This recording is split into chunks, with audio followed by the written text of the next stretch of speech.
যে বিএমপি স্যারেরা আমাদেরকে লজ্জা শরম বলতে কিচ্ছু নাই। হ্যাঁ, এত নিকৃষ্ট হয় মানুষ, আপনাদের লাখ লজ্জা বলতে কিচ্ছু নাই। এত জঘন্যতম আপনাদের মন মানসিকতা।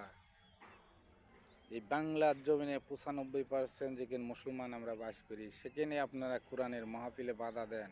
আপনার বাবার কথা বলে আপনারা বাধা দেন কিসের জন্য? ক্ষমতার এতই লোভ।